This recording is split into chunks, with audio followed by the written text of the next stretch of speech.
you've noticed the new grille up front with the thicker chrome bar, or if you've noticed the new tail lights with the clear lens treatment and that smoked effect, or if you've noticed the big spoiler on the roof, or maybe if you've noticed the new wheels that this car is rolling on, then probably you will understand that this is the updated 2022 Maruti Suzuki XL6.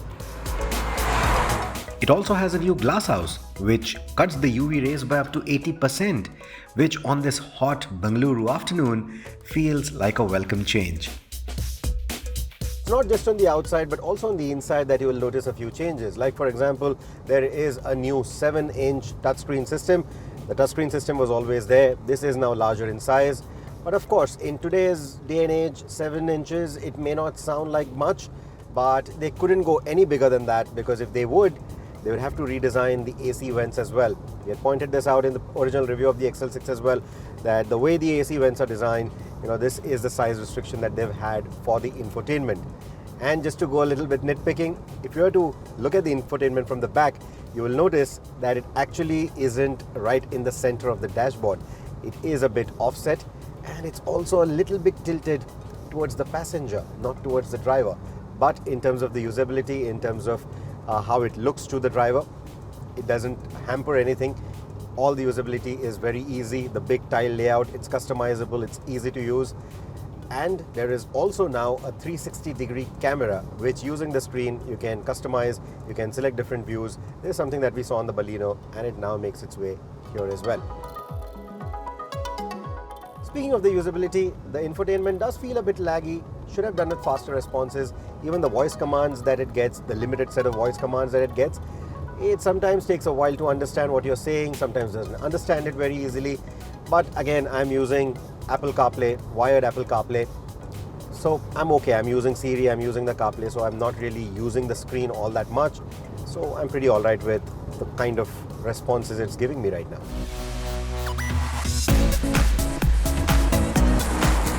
This screen and this connected tech is also ALEXA enabled, so if you have that device at home, you can simply ask it what the fuel status is. You can also ask it to start the car, pre-cool the cabin for you. I think that's a very thoughtful feature. You don't have to go to an app or do it over a key or anything of that sort. Simply telling your device will do it for you. You do have to enter a PIN, so that that's an added layer of safety, so that other people will not be able to access your vehicle via the smart device. But of course, if you're talking at home, your kids are also going to listen to that PIN code, and they might still mess around with it. But it's a good feature to have. You can pre-cool the cabin, you can start the hazard lights, you can ask it to honk if you're looking for it in a parking spot or something. So adding that Alexa layer and adding these skills, I think just adds a whole feature list to the vehicle without making it too complicated, which I quite like. Honestly, what I'm more excited about are the changes made to the safety features and the convenience features. Like for example, you get tire pressure monitoring now. Its readout is on the screen itself. It does take a while, you'll have to go through a few menus, but it will tell you which wheel is losing air in the event of a puncture. So this is a good system to have, a good safety feature to have. The other updated safety bit is the presence of 4 airbags. 2 in the dashboard, of course, and 2 on the side of the front seats.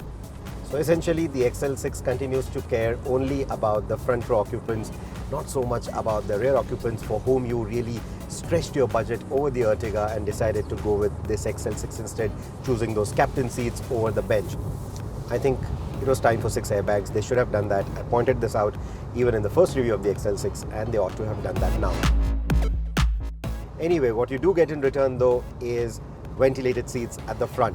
The ventilation function, it works quite well. It has 3 levels of adjustment, but at its highest setting, it does get a bit noisy. All that noise is concentrated right behind your ear, so it can get a bit irritating on long distance journeys, especially if you are not playing any music. So that sums up the cosmetic and the functionality changes. The dashboard, its stone finish inlays, the twin pot instrumentation with the MID, and the seats in the second and third row remain unchanged. There's no tumble for the second row seats, and the room for the second and third row is the same as before. So is the boot volume. What has gone up, however, is the weight. I'm talking about the car. 20 to 35 kilos depending on the variant that you choose. Now it's all down to the additional equipment and also the updates under the hood. You continue to get a 1.5 litre 4-cylinder naturally aspirated petrol engine which is marginally down on power and torque, though the difference isn't noticeable. The engine is now dubbed the K15C, which essentially points to the updates inside the engine, like the dual jet configuration, lesser frictional losses, and improved efficiency. The big news though is the automatic transmission. The lethargic 4-speed automatic has been replaced with a new 6-speed torque converter. In typical Maruti Suzuki fashion, the new gearbox is also designed for optimum fuel economy. Given the peaky nature of this engine, you're forced to be in the 4 to 6000 RPM zone to make progress. Of course, you wouldn't floor the pedal on a car like this, but if you did, you would notice that the progress in the first 2 gears is quite good, but the build-up in the 3rd, 4th and 5th gears feels quite dull in that 4 to 6000 RPM band. Interestingly, this slow progress suggests that the 0 to 100 time could actually be slower than this engine with the 4-speed auto. The gearbox upshifts rapidly to save fuel too, but has to often drop 2 gears to pull an overtake or negotiate a gap in traffic. This reflects in the single-digit fuel economy figure we got in the city. But do note that this wasn't up to our usual testing standards, so more on that with a road test. But in a nutshell, the 6-speed gearbox gets the work done like its 4-speed counterpart, but doesn't quite excite and doesn't quite seem worth the long wait. The paddle shifters themselves, they feel a bit flimsy, these plastic paddles. I don't know if the camera is picking it up, but you can hear that sound. I'm not too impressed with how they feel, but they work just as intended.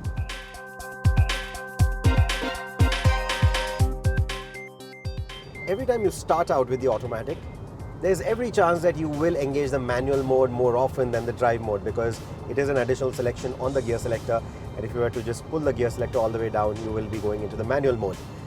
Anyway, so if you are in drive mode, it indicates a D on the MID, but that's it. It will not tell you what gear you are in when you are on the move. Whenever it's downshifting, upshifting, you will not know what gear you are driving in. It's only in the manual mode that you will know which gear you are in. Now, the manual mode is activated in 2 ways, one with the gear selector like I said, and the other is the paddle shifters.